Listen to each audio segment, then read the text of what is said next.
when a teenager is absorbed by a book and turning the pages, the reason you don't want to give them the ick is because your gift to a reader is that escape. The last thing you want your reader to do is suddenly think of the middle-aged person writing the story.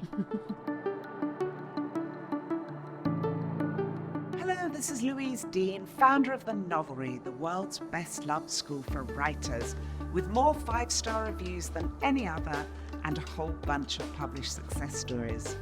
As an award-winning Booker-listed author, I founded the Novelry to help writers avoid the frustrations of writing solo for years by getting wise eyes on the most important element of writing right from the get-go. Story, story, story. And this is our podcast to give you everything you need for happy writing. This is the Novelry on Writing. Hi, I'm Alice Kuipers. I'm a writing coach at the Novelry, and one of the groups I get to coach are our YA writers. And I'm here today with Ella. Hi, I'm Ellen McLeod. I am also a writing coach at the Novelry, and I write young adult fiction, and I've published 2 young adult books. Oh yeah, I should have said that. I published 5 as well, so Okay. it's been no. You need to show off, Alice. I know. All about me. Hang on, back on me.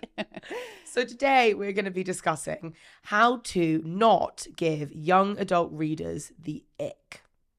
It's a feeling. It's a Yeah. sensation. Do we know what giving the ick means? I think it's a good start. So to me, what it means is that moment when my daughter, who is 13, turns to me and just hits that eye roll. Oh, So yeah. hard. You're like, okay. The soul-crushing teenage eye roll. What does it mean to you? I think the ick for me is when I would send and we're going to talk about this a little bit later, but I would send my cousins who are teenagers chunks of dialogue from my books to make sure that I was getting the kind of not just the vernacular right, but like the cadence of the speech, the way that they would insult each other. I was getting that right in my stories. And when I got it wrong, the kind of like, oh my God, you're such a millennial, like absolute disgust on their faces. I was like, oh my God, I'm giving them the ick. This is so mortifying. So It's that word awkward, right? Yes. When my kids are like, it's going to be so awkward. That's just not how you want your book to feel. yeah, totally. So we're here to help Yes. with that. That's going to be our job today. We're going to have 5 tips Mm-hmm. to go through to help you feel more confident in the writing of your book. Do you want to start with tip 1? Tip number 1 is talk to teenagers.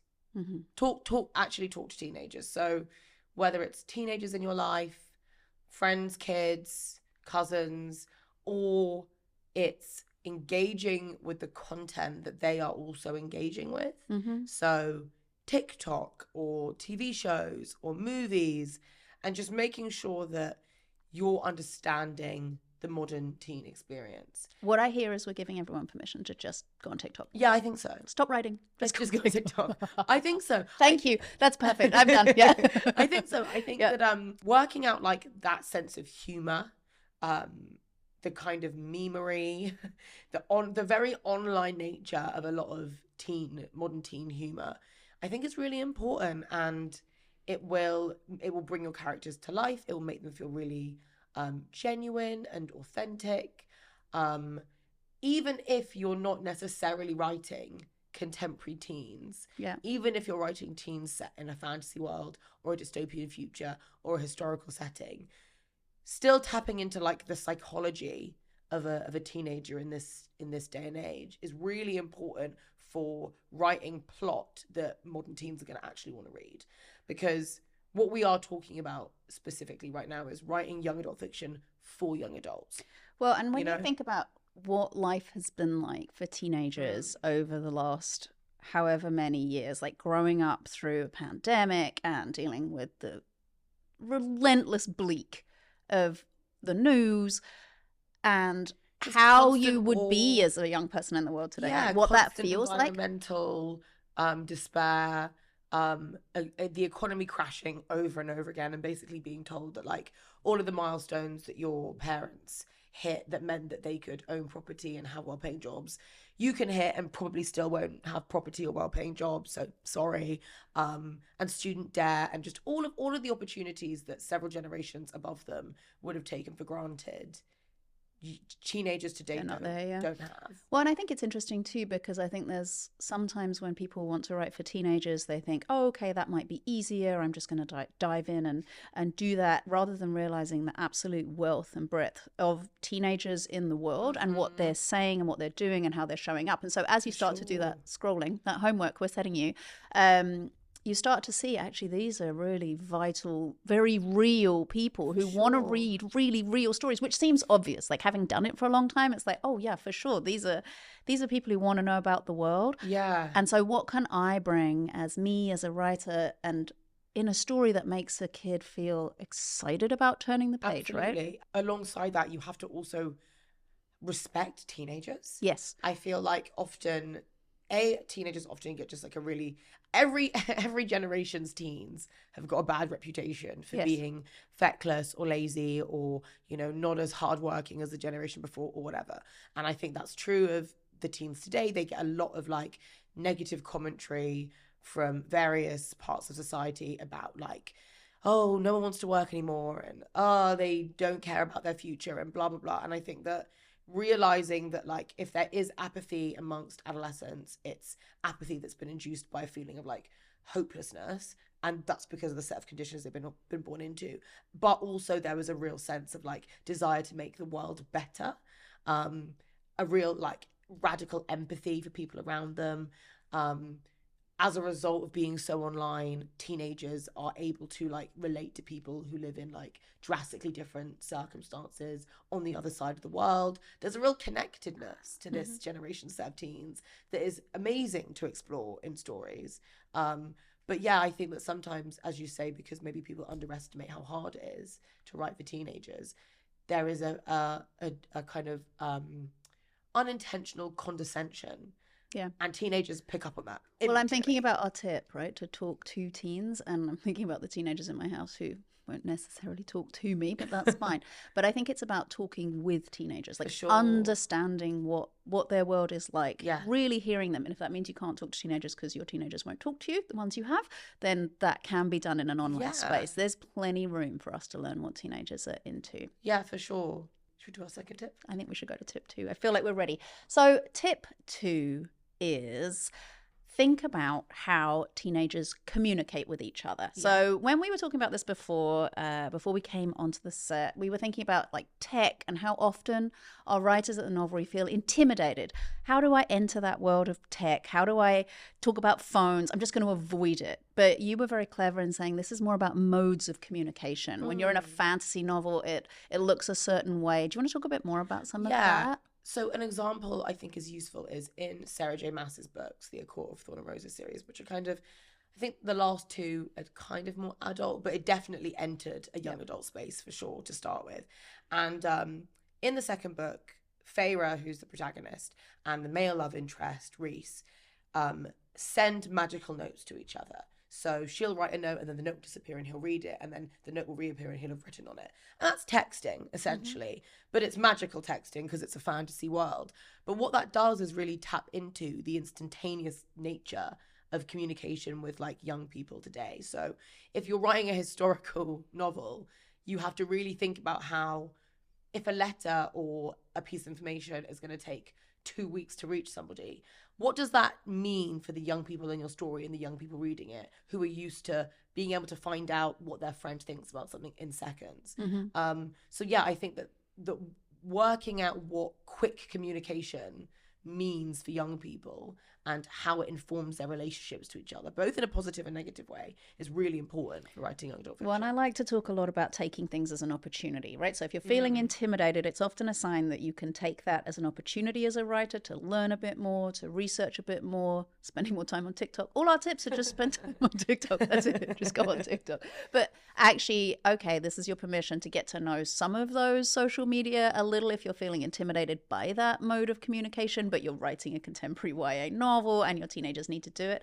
I really like how Holly Jackson has tech present, but they're not on their phones all the time, but it's just apparent that they use them. So not avoiding that mode of communication, even if it's one you don't use a lot as a writer yourself, right? Yeah, absolutely. And I think it's about rising to the challenge, because I think another reason a lot of people like to avoid using tech, and like I sort of do this because I write fantasy mostly, is that when there is the option to just send a text and find something out, it can kind of destroy the tension of your scene. Because like, what if you just text the person, then you know that, like, do you know what I mean? Like the room for the miscommunication that builds drama sometimes is immediately avoided. But then you find workarounds. The battery dies, the phone goes missing, someone steals it, you know, like, which can also heighten your stakes. Yep. So tip 3. Which is tip 3.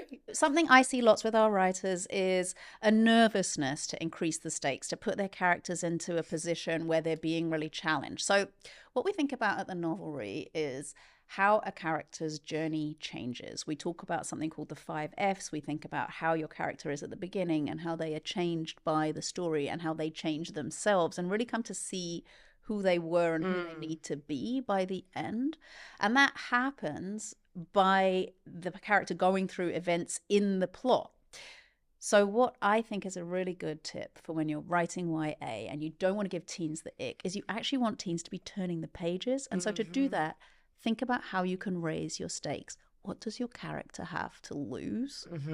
I so agree. And I think the fun of writing YA now is that, and even just speaking kind of in terms of like sales and marketing and stuff, the stuff that teenagers are reading is quite dark. Like there is an appetite for dark, gritty stories. I think because young people today have had so much to contend with and are so familiar with like the horrors of the world, to be honest. Like they're quite, they get this reputation for being like snowflakes. They're such a resilient generation, which is why like the Holly Jacksons are so popular, which is why they love their gory, murdery thrillers. And I think that as a result of that, you can really be brave in pushing the boundaries of your story and, you know, leaning into those really high stake, dramatic, dark moments, because they eat it up. Well, you want them turning the page too, because there's so many other distractions. There's so many things that take teenagers.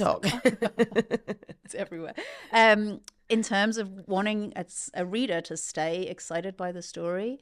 But there's 2 types of stakes. There's internal and there's external. So if we have people who are listening thinking, my story's so quiet, really think about what your character has to lose internally too. Like, how can you really elevate that on the page? Because there's still room in the world always for all sorts of different kinds of stories. So if you're not writing a gritty, dark horror with lots and lots of dead bodies, you still have room to raise the stakes for your character. Think about how you can put them in peril internally if it can't be external, right? For sure. Yeah, absolutely. I mean, when I say dark, I don't, obviously, murdery thrillers, wonderful. But also just like the darkness of adolescence. Adolescence is horrifying a lot of the time. And that's if you're living a fairly comfortable, small, quiet, ordinary life. Like becoming a teenager, the hormones, the changes to your body, the changes to your social dynamics, losing friends, gaining friends, falling in love. All of that stuff is so traumatic. Like it's awful. So I think that it's so okay to explore the sort of the real horror of coming of age, trying to figure out how to be an adult, you know? Well, and I was just thinking too that when a teenager is absorbed by a book and turning the pages, the reason you don't want to give them the ick is because your gift to a reader is that escape. Right? They're so absorbed in the world you've built. They're so into the story that they don't want to have that sudden, like, awkward, skin crawly feeling of like, oh, this just doesn't feel authentic or real. Like, I want to really be. And a way for us to do that as writers is to keep those stakes high, because it helps you really believe in the character so that you can really feel their world and be pulled into like, what's going to happen? What's going to happen? Instead of thinking, it just doesn't feel quite right to me, right? Yeah, the last thing you want your reader to do is suddenly think of the middle-aged person writing the story. Do you know what I mean? Like you want them to just always be thinking of no, because they're not thinking about me. I thought this was about me, all about me. No, they should be thinking about me. With With courses, coaching and community, the Novelry is the world's top-rated writing course. You'll come up with the idea for a novel you can't wait to write, then you'll write a finished draft, and you'll edit your novel into a book that readers will love. A Big 5 publishing editor will review your novel. So, if you've got a book in you and you've never found the right time to write it, now there's a good place. Come on over to the Novelry. Beginners welcome. We'll show you how to start, coach your story into shape, and cheer you on to type the end.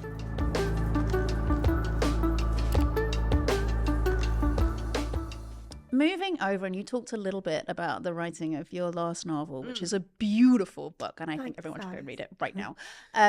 I think actually another opportunity, and this is our fourth tip, is really elevate the possibility of setting. So tell me about your book and your amazing setting. Tell us details. So I mean, there are quite a few. So my most recent book, The Map That Led to You, it's sat over three worlds, I guess, in a way. So in one kind of timeline of the story, we have Reggie and Maeve, and that's the sort of more contemporary romance part of the story. So they grew up in a town that's sort of a island town, small island kind of town vibes. It was once a pirate republic, but it's now a sort of tourist trap. It's become quite gentrified and quite commercial, and Reggie really struggles with like the changes of her environment. And there's a kind of allegory for how she herself is changing and growing and feeling like she doesn't fit in to the place that she is supposed to call home, right? And I think what I really loved about writing that was this ability to use setting to reflect what is going on within the kind of interiority of my protagonist. So as she is dealing with these feelings of I'm meant to belong in a place and I don't, and the place is reflecting that and reinforcing that. And then where she goes to find solace is this library, and it seems like a kind of ordinary town library, but there's like a kind of layer of magic and secrecy and mystery underneath it. And as Reggie starts to get to the heart of that, she starts to figure out stuff about herself as well. And then in the other timeline, we have Levi, and Levi is the son of a pirate captain who was once a prince, and he grows up on his dad's pirate ship with his sister Vega, and they are real like scrappy pirate children. And I really lean into what being a pirate on a pirate ship means. Like there's total freedom. You're at sea, you don't see anybody but your crew, who are kind of like your family, for weeks if not months on end, and what can be achieved and the scope of like how you can express yourself somewhere that you feel totally safe and not judged. And then when Levi comes to land and ends up on this pirate republic, he then has to go through a whole process of like acclimating to this new environment. So like, what does it mean to be a landlubber suddenly? What does it mean to be in society suddenly? And then all of these very like colorful characters that he meets along the way, and how they all relate to their sense of place and sense of origin. So I think that place is so fun in YA because your teenage protagonists are so new to the world, and so most of the time the environments that they're navigating are either going to be really new and quite terrifying, or everyday and familiar but also throwing up new problems all the time.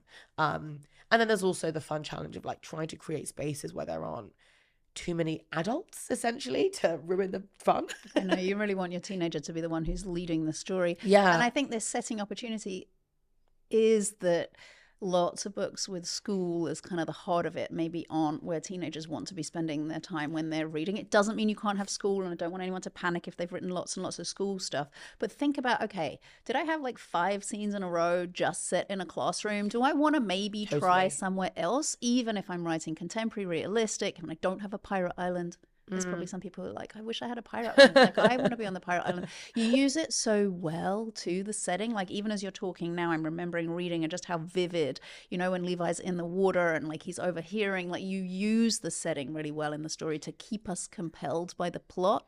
And I think that's really what we're advising too, is think about how your setting plays with the plot, keeps your teenager kind of excited to see that new place and be pulled along in the story, right? Yeah, and I think that if you are writing something set somewhere more familiar, like a school, why have you picked this school to set your story is, I guess, the question. Like, why this school, why this protagonist in this school. So I read This Book Kills by Ravina Garon, which I'd really recommend. It's an excellent YA thriller, and it's set in a boarding school. And it's so good for a thriller because all of this sort of this sense of claustrophobia and, you know, these rich elite children that get away with doing terrible things, and all of the scope for hidden classrooms that nobody's been in before, and, you know, tunnels built under the school and stuff like that. So why is your school different? What makes it a place for question drama? around character too is really interesting. It's something we come back to a lot as well, like why this character, why this setting, why this story. And it's okay if you don't know all that right away. Like if you're writing a book and you're thinking, I don't know how any of those things come into play right now, that's okay. But even through several drafts, you have opportunity each time to consider the choices you're making. For sure. And if you can't consider them all right away, that's fine. But these are places where you get to be expansive. And that's what I'm always encouraging our writers to do. Be expansive in the writing of this. Absolutely. Have a play around. Where in your young adult novels have you had like a favorite place that you've set it? Has there been a particular place that you were like, oh, that was so good? Oh, well, I think the one that I enjoyed, this is a little while ago now, it's called Me and Me, and I set it on a lake in the start point, which now exists for me. I now spend a lot of time, like, looked at the cover the other day and I thought, oh, look, there we go. This is actually my view right now. You manifested Yeah, it. I manifested my own lake. But what I liked about what the lake gave is this kind of reflective quality. So in the opening of the book, she's in a canoe accident in one version. Her boyfriend dies, and in the other version he doesn't. And it's not like they've just started seeing each other. It's like a first date thing, because in Canada that's a first date thing. Let's go canoeing. So rugged. Hey. So, yeah. How's the ice rink? I know. We're South London girlies, Alice. I don't know. I don't know how this has happened to me. But so I was very interested in this interplay of like what this reflective nature. So the nature of the lake itself, like how it reflected these two lives. I was very interested in this idea of like what it means to meet yourself. And I think as a teenager, that's a really fun space to inhabit. Like, what does it mean to meet who you could be if things were slightly different? So I took what I knew, and this is going to lead us to our last tip, actually. I took what I knew about having made a choice when I was 24 to live a very different life, which is the life I live in Canada. I've lived there 20 years now, and really had spent a lot of time thinking about what if, which is not an unusual or particularly unique thought. What would it look like if I took a different doorway? That sliding doors feel. But what I wanted to do was pull it into a story in the life of a contemporary teenager at the time I was writing it. And our final tip is really think about what you know about being a teenager from your own lived experience and how you can bring that forward into a contemporary teenager's world now. So it resonates with our first tip, but it's different because I used to say I was writing for 14-year-old me, but that's not it, right? Yeah, absolutely. I also used to say like I'm writing for 15-year-old me, but like I am in the sense that I wish I could reach through the space-time continuum and say to 15-year-old me, like, hey, all the horrible things you experienced as a teenager, they make such good plot points later. Like, don't worry, it was so worth it for the novel. But 15-year-old me, as she existed when I was growing up, is very different to teenagers now. Different priorities, different life experiences. I think that me and my sister often joke that I was born in the wrong era and that teenagers now care about things in a way that maybe it wasn't cool to when I was a teenager. Whereas now I think there is this real sense of like wanting to make the world a better place amidst all the despair and nihilism. And I think that earnestness may have been valued slightly more now compared to when I was younger. So it's trying to find the things about your experience that aren't necessarily specific to the time but are still universal, and then putting them in the modern day and then asking questions about what material circumstances would lead to those things. So if your character is a bit of an outsider and that's based on you, say as a teenager, and you were considered a bit of an outsider because you really liked anime, for example, that's mainstream now. Like teenagers now that like anime are not considered weird for liking anime. Anime is really popular, right? So what are the things that would make a teenager be considered a bit of an outsider, a bit uncool or whatever, you know? Well, and I think if you're writing something very different, like let's say you're writing fantasy or historical fiction, again, coming back to that idea of what teenagers are really interested in, which comes back to going on TikTok and figuring some of that stuff out if you don't know, but also thinking about, okay, this universal feeling of not belonging or not being in love with someone who is not loving me back, or, you know, those challenges, those first time. For me, actually, writing for teenagers is really getting to play in that first time space. Right? So much fun. Right. And so how can you do that, but think about that contemporary like way of being in the world, even if you're writing a book set in a totally fantastical landscape on a pirate island. Like, what I love is you navigate those two, the pirate island with contemporary space in a setting that is not necessarily Croydon. Lewisham. I'm Croydon.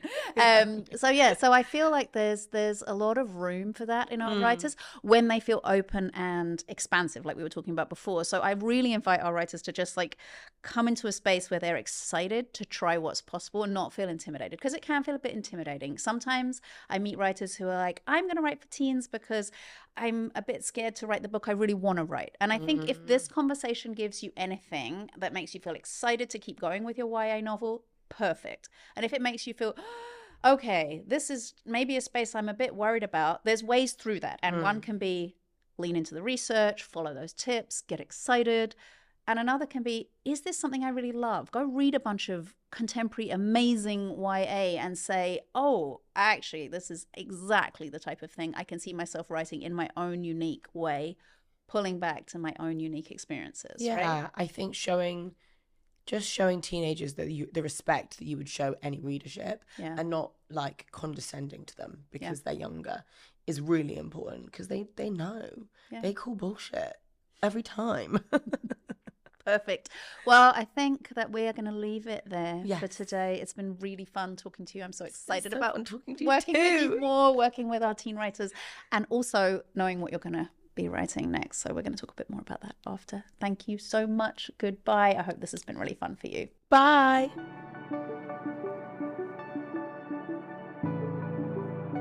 Thank you for joining us today. We're so pleased to have you along for the writing journey, and we hope to see you on another episode of The Novelry on Writing. If you'd like to learn more, visit us at thenovelry.com. From first draft to finished manuscript, at The Novelry you'll enjoy one-to-one coaching from best-selling authors, live writing classes with award-winning authors and literary agents, and you'll work with a publishing editor all the way for submission to literary agents toward a publishing deal. All writers learn from other writers, even the greats. Write your novel in good company. Join us at The Novelry. We'll show you how to start, coax your story into shape, cheer you on to type the end.